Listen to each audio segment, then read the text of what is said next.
Mr. President, resign. Hindi napigila ni Davao City Mayor Sebastian Baste Duterte na magalit sa kasalukuyang administrasyon ni Pangulong Marcos. Ikinadismaya niya ang umano'y paglaganap muli ng illegal na droga. May binitawan pang hamon ang alkalde kay Pangulong Marcos. Mr. President, kung wala kay gugma o wala kay aspirations sa imuhang nasod, resign. You are lazy and you lack compassion. Dagdag pa ni Baste Duterte, "You are lazy, Mr. President, and you lack compassion. All of these things that he is causing is oppressing the people." Kaya yan kasi inuna niya ang kanilang politika, ang kanilang self-preservation. Sa kanilang politika, hindi nila inuna ang trabaho. Ikaw bilang Pilipino, kakampihan mo ba ang anak ni Duterte at payag ba kayo na mag-resign si Pangulong Bongbong Marcos? Isulat ang inyong komento. Samantala, nanawagan din si Baste Duterte na sanay ayusin ni Pangulong Marcos ang problema sa gobyerno, lalong-lalo na ang PCSO. Nagtataka si Baste kung bakit tila walang aksyon ang Pangulo at parang natutulog lang di umano ito. Di na lang yun mo tarungon. Di mo na lang talaga ayusin. Kung executive ka, ambok, tulog ka, o wala ka ba? Alam mo ba? Ako okay ra. Ano man, parang listong nasod. Baho ni Melquiades Mel Robles, binulgar ni Maharlika Boljakera, mamahaling mga gamit, Prada, Chanel. Bawat butil daw ng nilalamon ni Mel Robles ay galing daw sa pera ng bayan, lalo na sa mga mananaya sa loto. Kung titingnan natin ang mga pictures na hawak ni Madam Maharlika, abay masasabi mo talaga na mapera nga itong si Mel Robles. At ayon pa nga daw sa mga kapitbahay dati ni Mel Robles, ay dugyutin lang daw yung si Robles dati. Dagdag pa ni Maharlika na wala namang problema kung dati ay mahirap ka at yumaman ka ngayon, kung ito naman ay galing daw sa malinis na paraan. Simula daw kasi nang ma-appoint itong si Mel Robles bilang isang general manager sa PCSO ni Presidente Bongbong Marcos, dito na daw nag-umpisa na halos linggo-linggo may nananalo sa loto. Komento pa nga ng mga netizens na if the PCSO investigation is done smartly, the lady on the right who awarded the winning check to the winning bidder on multiple accusations should be invited at the Senate. Only her statement to be put on record before she dies by tal. Witness siya ng lahat ng katarantaduhan dyan sa PCSO. Kailangang i-lifestyle check ang family ni Mel Robles at Thinking Pinoy para malaman natin ang katotohanan. Pinili ni Presidente Bongbong Marcos si Mel Robles na ilagay sa PCSO kasi alam daw niya na expert di umano yan sa pagkamkam ng pera sa PCSO. Malaking pera ang makuha nila. Ito ang ebidensya. Maraming nagsara na outlet kasi binawasan ng porsyento ng 12% na VAT. Outlet owner magbayad, kukuha pa ng BIR, resibo, lugi ang owner. Kaya naman buong tapang napaimbestigahan ni Senator Rapi Tulfo ang PCSO. Kung akala ng iba, puro lang salita si Senador Tulfo at puro pagpapasikat, nagkakamali kayo. Kinakalaban at kinukontra na rin ngayon ni Rapi Tulfo ang mga maling pamamalakad ng administrasyon ni Marcos. I need the DICT and CICC to inspect the system, the whole system, machines of the PCSO. Is that okay by you, Mr. Robles? Opo, we welcome that po. Kasi para sa kapanatagan din namin dahil kulang din naman kami ng expertise dyan eh. Exactly. Observe the whole system. I mean, the works, lahat. Tingnan nyo, busisiin nyo, hanapan nyo ng butas. Yung butas na yun yung that will lead to an anomaly. Kung meron ba kayo makitang butas. That will be your job. Is that okay? Okay po, pero we have to negotiate with you.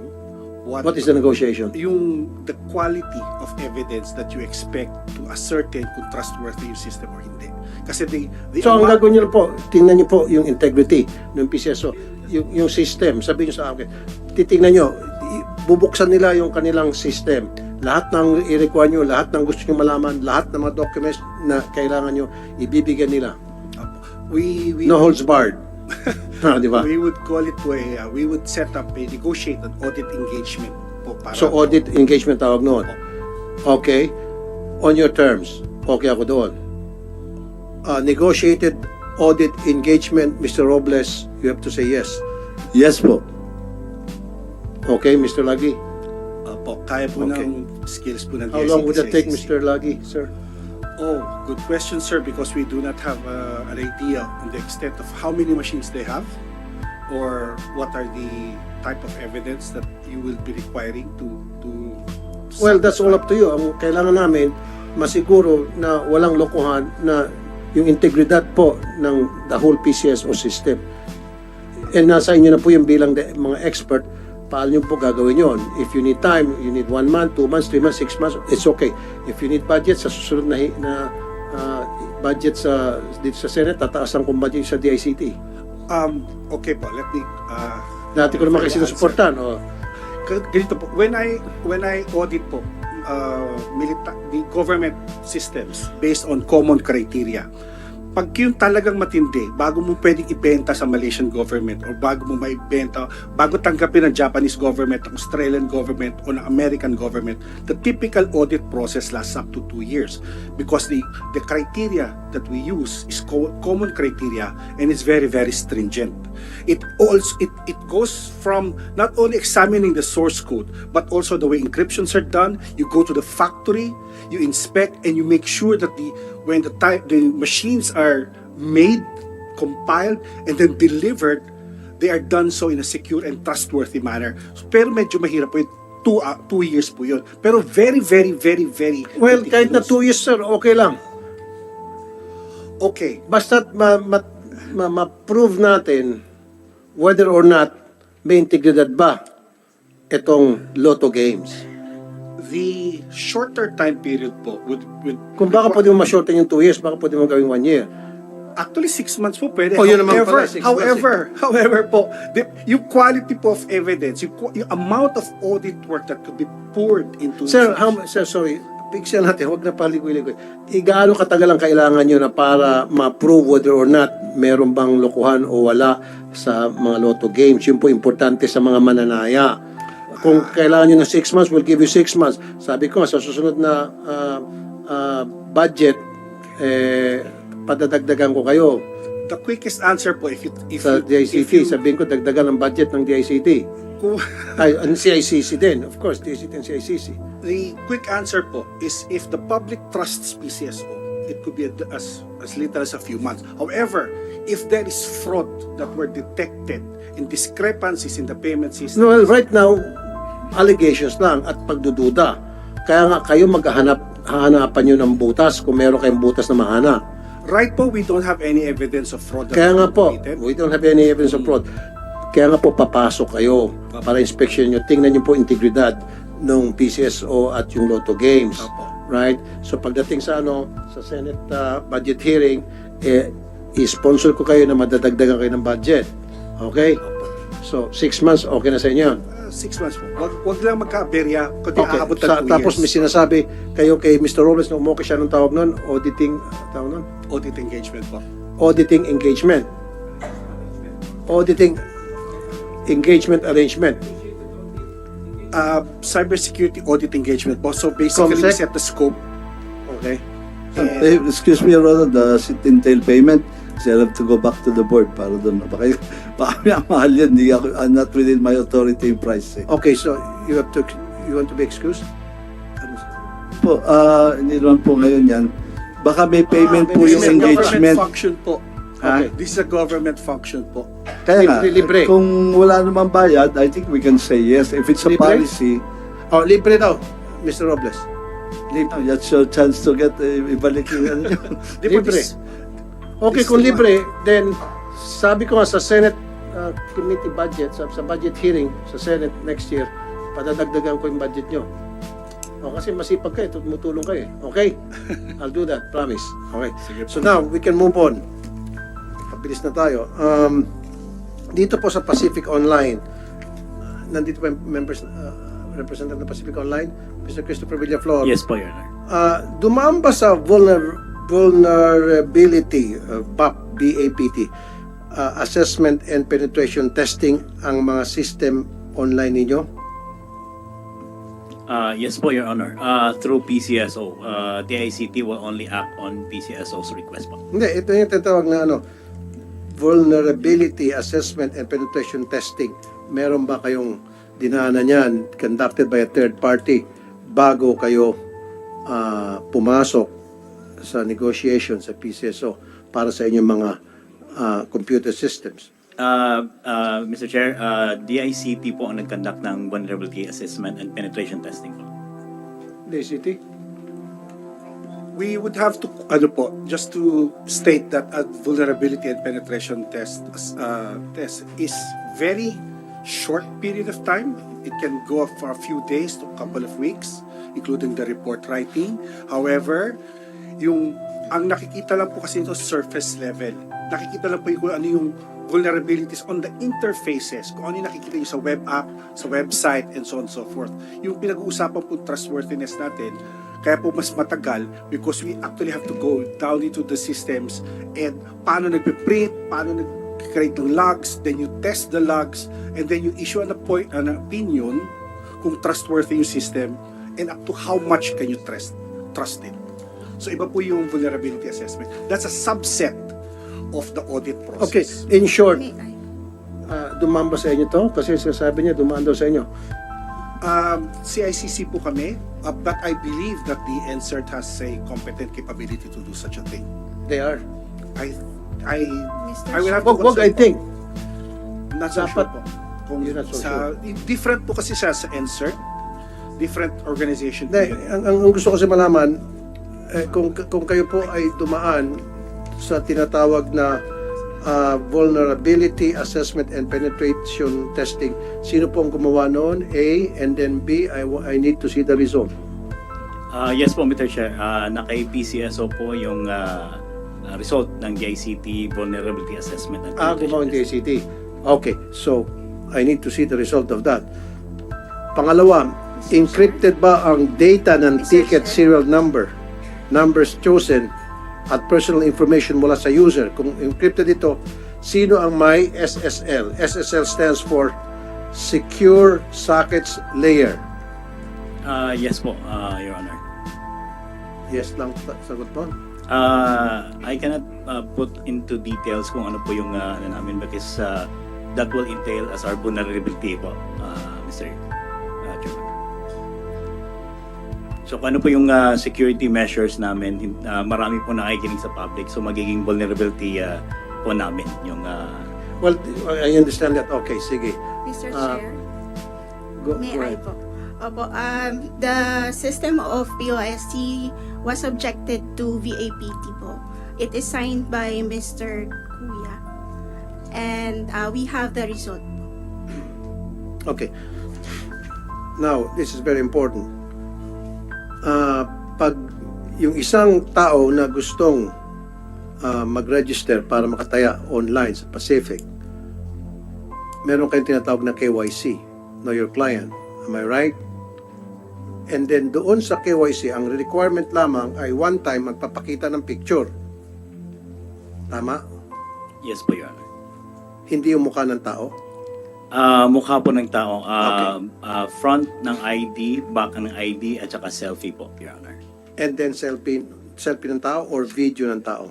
Selfie ng tao kasama yung ID na kinuha niyo. Okay, selfie ng tao. Okay tayo. Selfie ng tao, picture, tapos yung ID ng tao. At anong klaseng ID ito, sir? These are IDs qualified by PCSO to submit po, Your Honor. Hindi, kasi kung ako mag-register ngayon, papakita ko yung mukha ko, and then mapakita ko ng ID. And then, after a few minutes, na-aprobahan Marami ako mga tao tinesting Nag-register sila, ilang oras pa lamang, aprobado na agad. So, paano nyo malaman na yung mga ID na pre-present doon ay legit? Your Honor, it's PCSO po ang nagkakandak ng approvals. Oh, then that has to be changed. Kasi paano mo malaman kung valid yung ID, kung peke yung ID at hindi pala ano yun, hindi bata lang pala yun. Ang edad at 'di ba? Pinalsify lang. Your Falsified Honor, yung ID. Your Honor, it's Data Security Department of PCSO is the one conducting the approvals and evaluation po. I know nga, pero you have to change the system. Paano? Turuan kita. Kasi nga, yung ID na pinipresent doon, pati muka, makukurap yun. Pwede siyang mag-issue ng peke na ID. Pwede siyang magpakita sa inyo ng peke na ID, peke na kung ano pang ID na require nyo. Am I right? Pwede po, Your Honor. Now, kapag tumataya na yung tao, ano yung mga measures na meron ang inyong system to make sure na yung taong tumataya yun, siya talaga yun? Before the player can place their bet, Your Honor, they have to be approved during the Know Your Client. Ano yung KYC ninyo before the bettor can bet? Ito po ay dumaan sa evaluation ng birth date niya. Birth date, No, sir. Yung ID. Again, just like kanina, you can hear me but you're not listening. Anong KYC ang ginagawa nyo para masiguro na yung tumataya na nag-register sa inyo na sinasabi niyang siya yon at siya ay karapat-dapat tumaya dahil nasa tamang edad siya, paano nyo masiguro? Kasi kung hindi mo masagot, meron akong suggestion. Your Honor, we won't have any visibility po of the player kung sino po yung may hawak ng... Exactly. That's why ang aking suggestion, dapat yung tumataya real time, makikita yung mukha niya sa video. In the same way, yung mga pumipila sa mga outlet, makikita yung mukha nila eh. Sabihin, uy, bata ka, totoy, hindi ka pwede, alis ka dyan. Oh, ganun din dapat sa inyo. Pag tumaya yung isang tao online, papakita niya mukha niya. Eh paano kung yung tumataya pala sanggol? Oh, ginamit yung ID ng kanyang tatay. Si sanggol may gatas pa sa bibig. Tumaya, nakalusot. Kaya nga dapat, real time. May video. Kasi nag-agree si Ms. Xavier. Tama eh, kasi kung pupunta ka sa outlet, ganun ang patakaran eh. Oh, dapat ganun din sa inyo. You have to have that kind of system. I agree po, Your Honor. We adhere to the directive of PCSO kung ano yung requirement po. Do I have to go to OGCC or PCSO? OGCC, what's your opinion? Your Honor, that pertains to the technical aspect. Okay, of things, technical. so So PCSO, can you require that?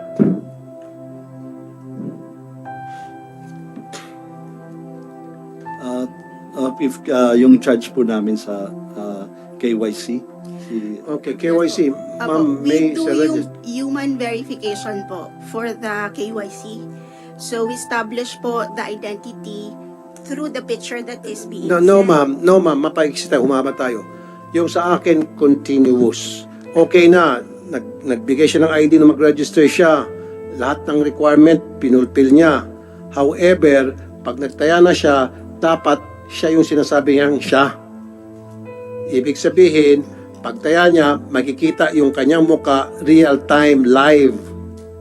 Na para magkakaroon ng facial recognition, imamatch yun. Ikaw ngayon nag-register, ikaw ngayon nagtataya, ikaw ngayon at hindi ibang tao na pineke yung ID. You follow me?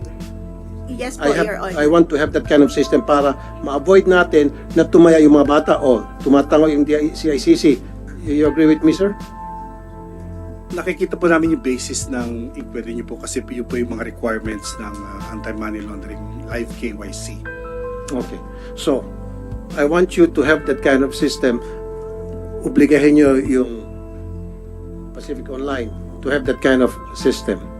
Yes, for Your Honor, we will look into that. And we also have plan of data sharing agreement with government agencies like the LTO to establish the identity of the players. Exactly. Very good. Inad mo yan.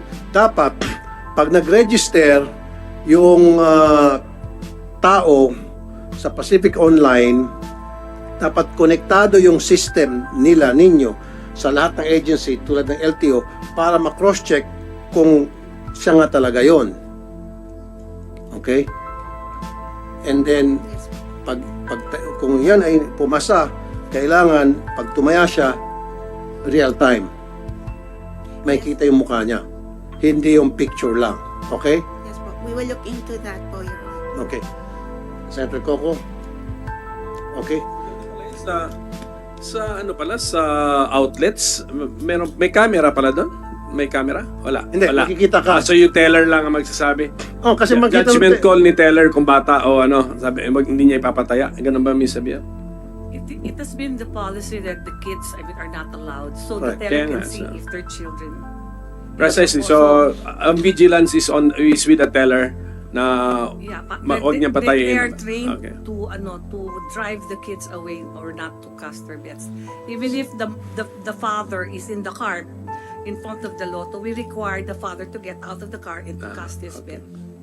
So ganun din yung ano so sa US yata may picture sila no sa US ba required ba or incidental lang yung mga CCTV cameras doon. But that's a KYC at saka requirement daw Mr. Yes. Chairman pala. Requirement sabi ni Lagay Mr. sa atin Lagi yung requirement daw ng CACC, anti-money magaling laundering. talaga kayo. Next year, tataasan natin budget nyo.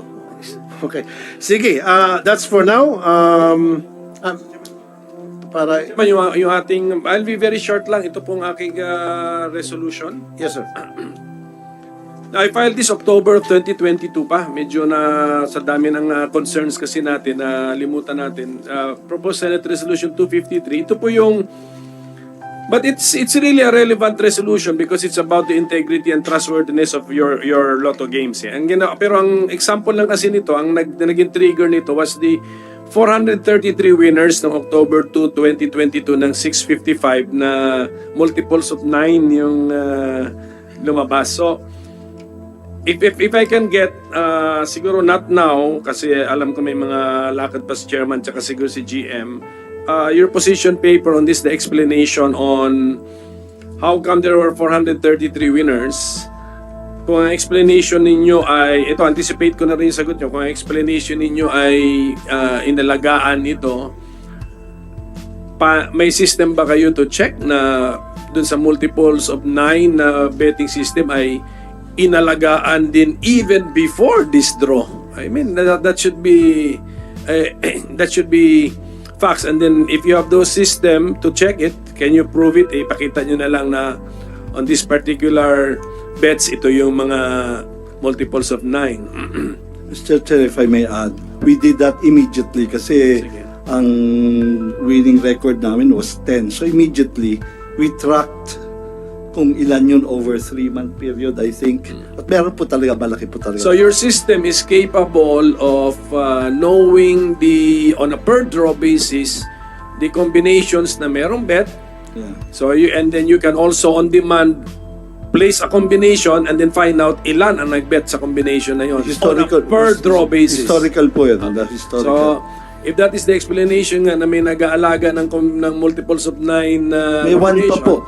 Yung multiples sa 1, 2, 3, 4, 5, 6. Yun po ang pinakamalaki. So just show us kung ano yung hindi na natin papasukan yung data nyo but yung reports generated ninyo even before October 2, 2022 dapat yun ang katotohanan, hindi ba? Kasi alaga, supposed to be alaga eh. So and then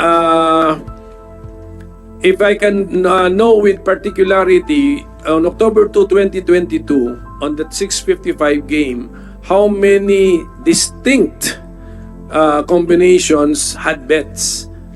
Distinct yun. Ibig sabihin ng distinct kasi ilan ba itong 655? Ilan ba ito? There would be 28.9 million combinations yan eh. So, pwede kasing lima tayo pero we place the same bet sa isang combination. I want to know sa 28.9 possible combinations, ilan yung natayaan on that particular draw. Okay? At October 2, 2022. Ngayon, ang tanong, because it's so itong aking resolution ay applicable din dun sa nangyari na tinamaan lahat ng augmented jackpots natin over Mr. Chairman, over 1 month. These were 5 games we augmented the jackpots. 100 million, 100 million, 500 million, 500 million, 500 million. Ang augmentation in addition to the level of the jackpot yon. And in less than a month from its augmentation of each game, tinamaan. Okay.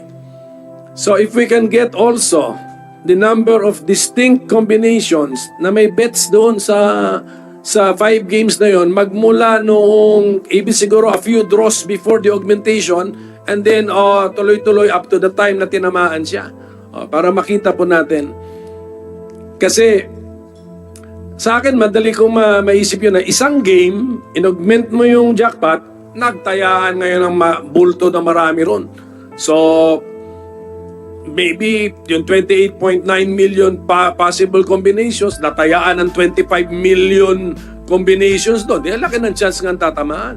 Ba't ang ginawa po natin? 5 games eh. Tinamaan lahat eh. Ibig sabihin nun, lahat ng betting public eh, dinagsa lahat yung 5 games na yon to almost cover the possible combination. So if we can have this data, GM, kaya ba? Kaya naman. So parang hindi na natin pahabain itong hearing this afternoon kasi dadaanan din namin yun, i-analyze namin yun para makita po natin doon. And then, ang isang question siguro, when you augmented the jackpots, nalugi ba kayo? So just give us also the financial report. Pero itong short answer ni GM. It was very good, Your Honor. We made 800 million in a month's time. If we just Sa one bumalik pa po. game. Dapat to. Hindi po, yung totality po. No, but they paid 700 million. Augmentation nyo is 1.7 billion. Pati po yun, covered po yun. Bumalik na po yun. So that was the net po. Over and above. Okay, Opo, bigyan nyo na lang kami na report, Opo, the yeah. financial report naman Sige na po. if you also were able to talagang generate sufficient interest and then hindi kayo nalugi dun sa ano. But it doesn't matter. Kung nalugi man kayo o hindi, I mean, hindi issue yun kasi sabi mo nga is to generate interest. Pero tandaan nyo yung section 10 ha, as provided by Judge ha. Judge, ito na lang Mr. Chairman, give me just Section 10, Judge, ikaw nag-bring up sa amin ito, Section 10, RA 1169. Ano yung basa ninyo dito na with the approval of the President of the Philippines, dito lang ba ito sa shall promulgate rules and regulations for the holding of lotteries? Or applicable din ito dun sa after the semicolon, shall fix the number and the price of the tickets for the same, and number of tickets usually given gratis to the ticket vendors, semicolon, fix the number and amount of prices, semicolon, fix the date when the sale of tickets shall close, semicolon, and designate the dates and place or places where such lotteries shall be held. Your Honor, it pertains to the entirety of how PCSO shall conduct The entire lotteries. paragraph. Yes, Your Tama. All of those enumeration ng mga shall be deemed preceded by the phrase with the approval of the President of the Philippines. Correct, Your Correct. Honor. So, that includes fix the number and amount of prices. Correct, Your Correct. Honor. Augmentation, actually, the augmentation to the tune of 1.7 billion pesos actually